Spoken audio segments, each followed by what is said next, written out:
Aloha guys, it's SHACO here. Welcome to this video about how to perform better as a diamond or how to reach diamond as a jungler. Jungler is currently one of the roles that have more impact into the game, and it's probably that the role that it's easier for raising in solo queue. However, a lot of people say, hey, I perform good in jungle, I do good, but I found myself struggling because my laner's feed, or I have bad teammates, or when I gank, they are already, my lanes are already behind. So I don't know how to deal with those bad teammates, or I don't know how to compensate this lack of skill that my bad teammates have. How can I win games by myself?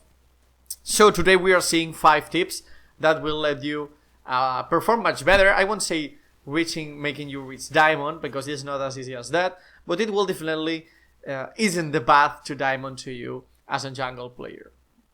So here we go.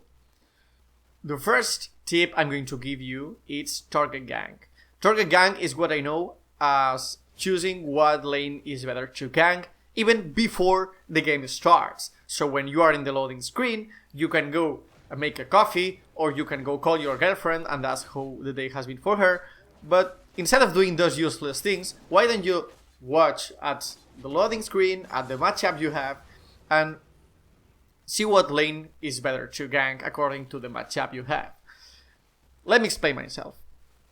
There are currently 3 pillars or 3 things that will help me decide which lane is better to gank before the game starts. The first one is CC or crowd control. Usually, if a lane of your team has hard card control, for example, you have a Leona on bot side, or you have a Maokai on top, or you have a Malzahar on mid, post level 6. These lanes are usually good for ganking. Another pillar is the damage. You don't only need CC for ganking, you also need damage that is enough to kill that enemy. So having damage is also good. And the third pillar is the ability that the enemy has to escape. Does the enemy have any way of escaping? Is she a LeBlanc or a Camille that can jump around and escape from your gank? Then probably ganking them is not a good choice. That means that in order to have a lane as a target gank lane before the game starts, you need to have CC, damage, and an immobile enemy. If this would be the ideal lane for ganking.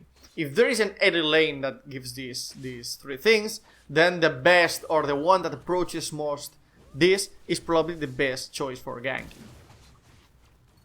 Obviously, you also must adapt. That means if you are you're currently playing a jungler that deals a lot of damage, let's say if you are a SHACO, for example, or an Evelyn that deals a lot of damage, then you need a lane with CC. If you're playing Nautilus jungle, you don't need fucking CC. You need damage, because all the CC will be provided by you. But you need an ally that can provide all the damage that you can give. So you have to adapt in order to be able to read which lane is better to gank and to snowball with. The second tip involves adapting your ganking as the game advances. It's good to have a target gank priority before the game starts on loading screen. However, not all the Yasuos are the same, not all the laners are the same. So while you have to gank according to your best bets, after you see how your teammates are performing or how your enemies are performing, you can adapt, and you must adapt if you want the ganks to succeed.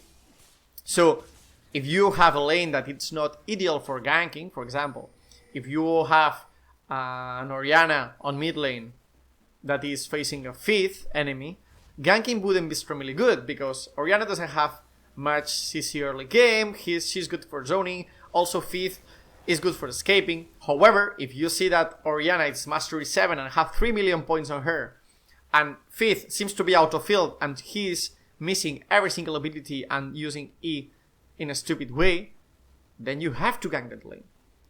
Even when on the paper it wouldn't be a good idea to gank that lane. So it's important that you keep your mind active. You are not a top laner that keeps farming queues like an Asus in Farmville. You are a jungler and you have to be proactive. So after you set up your priorities, you must adapt and look at your team and how is him performing, and look look for the mistakes that enemy team have. If they have a bad teammate, if enemies have a bad teammate, a bad laner, camp that guy. The third pillar is what I call tracking. What I call, and most professional junglers know as tracking.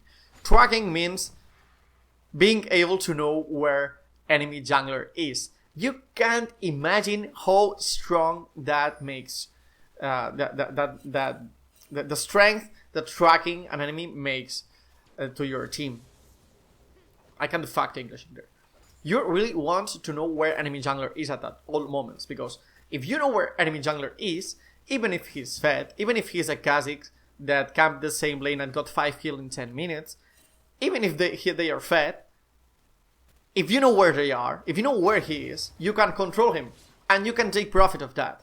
That's why I recommend you a lot to be an aggressive warder. Don't be afraid of being on enemy jungle. Ward aggressively, ward on enemy jungle as much as you can. So you know where enemy jungler is at every single moment. There is a huge science around tracking, so I may do another video talking only about tracking because it's kind of complex. But as an overall, I just recommend you to ward where I just recommend you to ward enemy jungler, because if you ward enemy jungle, especially in key crucial spots that you know that enemies won't walk by, then you will know where he is. If he's weak, if the enemy jungler is weak, and you know where he is, you go and you kill him. If you know that he is extremely fed or strong, and you know where he is, then you won't go there. You won't go to the opposite side. If the enemy jungler is strong and fed and can stop, and you see him going top, you go into Drake. If you know that your enemy jungler is very strong, and he goes Drake, and you can't steal the Drake, and you can fight the Drake because he's too strong, don't give it for free. Since you know he's going Drake, go to his freaking top jungle and steal all the ganks. And if you can gank top later, because you are sure that enemy jungler won't be there.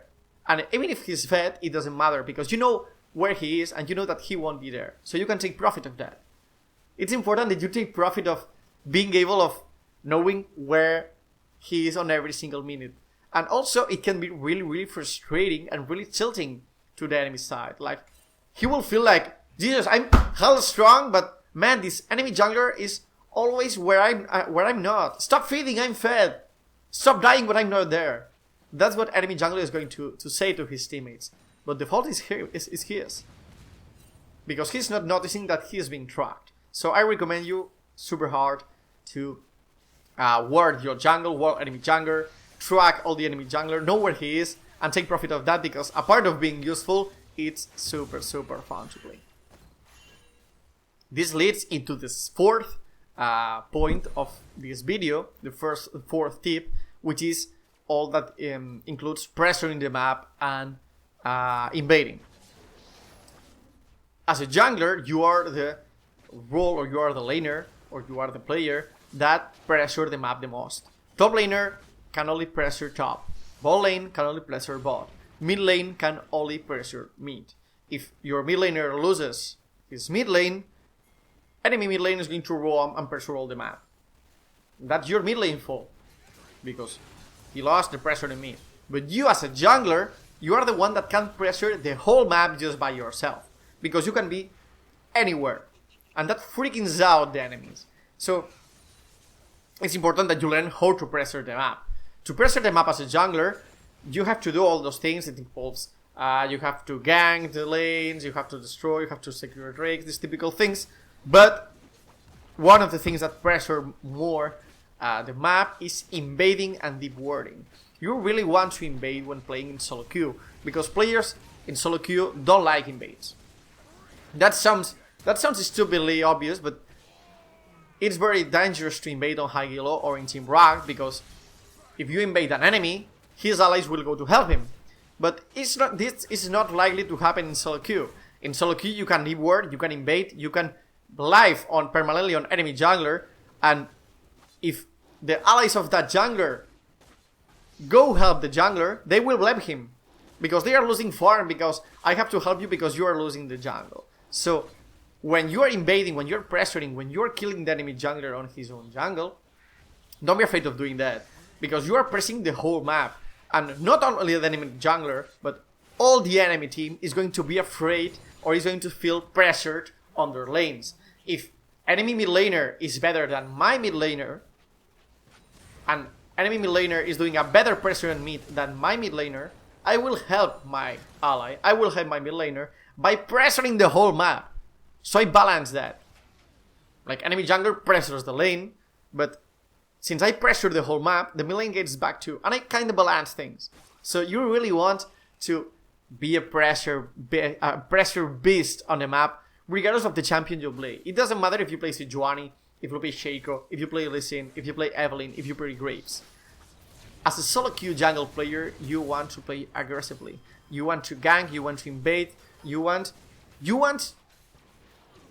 The feeling is that all the enemy team has to be thinking about you at every single minute. You want enemy to think, oh, we better don't engage because if... Let's say that I'm playing SHACO, for example. If enemy bot lane is stronger than my bot lane, and they see is engaged, oh, we can engage on this bot lane and kill them. But they say, hey, wait, maybe we shouldn't, because SHACO is very strong. He just killed top, and he stole a red. Damn, I don't see him. We better don't engage. That's the thing. Even when you are not there, that's the magic of the jungler. Even when you are not there, you can put fear on enemies' hearts. And people that has the advantage, enemies that are ahead, will not use that advantage to kill enemies because they are afraid of you. That's super nice, and that's all the psychological things that make the jungler pretty unique. And you have to abuse that. If you are a passive jungler, if you farm, if you stay in your jungle, you don't want problems, you gank every once in a while. If you don't pressure the map, enemies will use the advantage they have to beat your allies. Don't blame at your allies, because it's your fault for not pressuring the map enough, so the enemies are not afraid of you. And the last tip, or the fifth? My English sucks. The fifth tip, it's pretty important, and I think that many jungle players forget, which is pathing, or properly pathing. When we talk about pathing, we talk about creating camps between ganks. You know, when you gank, you do your grums, you do your wolves, your raptors, and your gank. And I find that a lot of players don't seem to have an order to clear that. They just keep clearing all the camps that are around in no particular order, just clearing them when they are up, and that's pretty much it. Not have many problems, and it's not optimized. It's not optimum. It's optimal for getting the match possible level. This may be the most boring tip of all 5, but I would say that it's more important. If you want to gank early game, gank after clearing 3 camps, not 4. If you go red, you do wolves, you do blue, then gank. Don't do the grab, don't do the grump after 3 camps, because if you clear another camp, you won't level up to level 4. That's the time you're losing. You can gank, get a kill sooner, put pressure on lane sooner, and then just go farm. And you clear all those camps, you go base, you could go to the other side, you gank, and when you go base, you go top, and the camps that you clear before, they are up again. It's important that, maybe not strict, in a non-strict way, because I know it's hard, but what you want to do is to time your camps. Camps spawn in a minute. It's just a minute. So when you clear one side of the jungle, what you want to do is clear all the camps, check out the timer, see where they are going to appear again, gank, go base, do whatever you want, but right before they appear, you should be going to that side of the jungle again. So when they appear, you clear them again. You do the same at both. You clear both, you do whatever you want, you gang, blah, blah, blah, blah, but check the timer. Okay, I cleared these times at 2:30. At 3:30, I will be there again to clear all these camps. If you do that properly, you will notice that even when the enemy jungler is 3-0 and you are 2-2, for example, in his score, you are 2 levels ahead of your enemy. And he won't understand it. It's like, how the fuck this guy is 2 levels ahead me? If I farm almost the same, and I have 2 kills, freaking hacker, you're going to be reported to Riot. it's not because you have to be reported, it's not because you're hacking, but it's only because you're having proper pathing. So try to make this into an habit, not really into a strict tip, because it can be kind of stressful, but try to start timing your camps, knowing that when you clear the whole side of the map, this will be up in a minute. You can go clear other things, but you have to be there again in a minute or a minute and a half. So every time that you are ganking, you are getting more XP, more gold, more advantage to finally being able to stomp your enemies.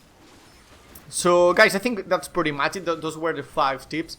I don't know if they were kind of generic, but I think if you have all these 5 in mind and you manage to perform this more or less good, you should be able to reach gold, platinum with extremely ease. Maybe reaching diamond is kind of harder, but to get out of bronze, to get out of silver, to get out of gold, you only need doing these 5 things properly. That's pretty easy. And of course, having a minimum, I almost fall in there, a minimum mechanics of the game.